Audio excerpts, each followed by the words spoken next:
Ang isa sa abandonadong trailers noon sa Tondo, naging tahanan ng pamilya Lazarte. Dito lumaki si Rodessa. Ang kondisyon nilang ito ang unang nagturo sa kanya ng halaga ng kaalaman bilang sandata laban sa kamangmangan na magsasalba sa kanilang pagdarahop. Hanggang umusbong ang pangarap niya na tuluyang magpapabago ng kanilang buhay.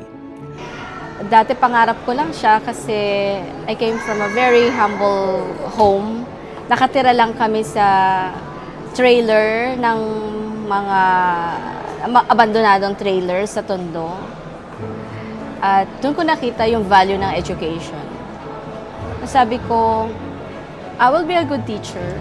At nung nakarating ako sa Africa, doon ko nakita, meron pa palang mas nangangailangan ng isang quality education. So, ang naging idea ay how are we going to bring the global quality education to Mozambicans na may average income lang. And that's where Woodrose International School started. Niyakap at isinabuhay ni Dessa ang manangal na misyon sa mga estudyanteng Aprikano, ang maging guro. Nagsimula si Rodessang magturo at nabigyan ng pagkakataong magtayo ng eskwelahan sa Maputo, Mozambique sa Southern Africa. It started with a dream. Noong 2010, I was invited to teach in Africa. After nung first contract ko, I was offered an opportunity to start up a school. Tatlo kaming mga Filipina teachers and we started Woodrose International School. From one campus, we grew into a group of international schools and now we have 6 campuses across Mozambique. Kwento niya, isa ang Woodrose International School sa umuunlad na inclusive na eskwelahan sa bansa na may Cambridge curriculum. May kolaborasyon o pakikipagtulungan pa ito sa United Federation of Filipino Educators or UNIFEED sa Los Angeles Orange County Team sa United States. Napag-alaman niya, isa ang Mozambique na may pinakamababang literacy rate sa mundo. 6 out of 10 Mozambicans hindi marunong magbasa at magsulat. So kapag ganun mo tiningnan, ano ang kanilang magiging bansa for the next 50 to 100 years? So ang naging focus namin ay papaano kami makakatulong sa development ng bansang to. At sabi nga ng business partner ko ni Archer, ang mga Filipinas daw ay isa sa greatest gifts of Asia to Africa. Mula sa 25, meron na ito ngayong 3,000 estudyante. Mahigit 300 ang kanilang educators na ibang lahi at nakadestino sa North hanggang South Mozambique. 25 naman ay Filipino teachers. Hindi matatawaran ang ginagampanang papel ng Filipino educators sa international school sa bansa. Sabi nga namin, papaano kung ang isa sa mga estudyante namin ay magiging presidente ng bansang to? Paano namin siya minold at binigyan ng quality education? So ang focus talaga namin ay more of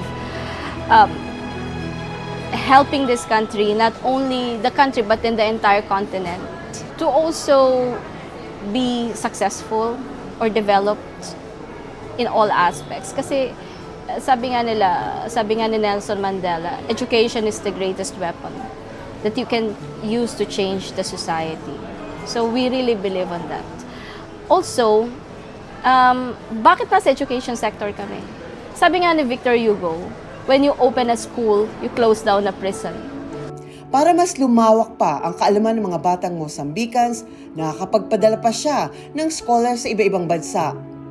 So as of now, meron na kaming 30 students na naipadala in a scholarship grants sa UAE, sa Patspa University. And hindi lang doon, meron din sa Malaysia, meron din sa Europe, specifically sa France, Spain, sa Brazil, meron din sa Canada, yeah. Sa US meron din. So, ngayon, ang isang Mozambican ay marami siyang options. Hindi lang limited sa kung nasaan siya sa Africa. Sa loob ng 2 dekada, sadyang mayaman na nga ang naging karanasan ni Rodessa na kanyang ibinabahagi sa kapwa Filipino educators. Never stop learning. Never stop giving back to the community. Never stop believing in your dreams. And most of all, never stop trusting God and owning the process. At nang tanungin siya ng TFCN kung hanggang kailan niya gagawin ang misyon sa mga Aprikanong mag-aaral, Hanggang may batang nangangailangan ng quality education. Hanggang may batang may pangarap na lumabas, matuto, bumalik sa Mozambique at ma-improve ang Mozambique at maging siyang successful and developed. Hanggat may mga guro na naniniwala na kailangan nilang matrain para maging globally competitive. para sa Filipino Correspondent Network, Raquel Salinel, TFCN Dubai, UAE. Your news, your story, your network.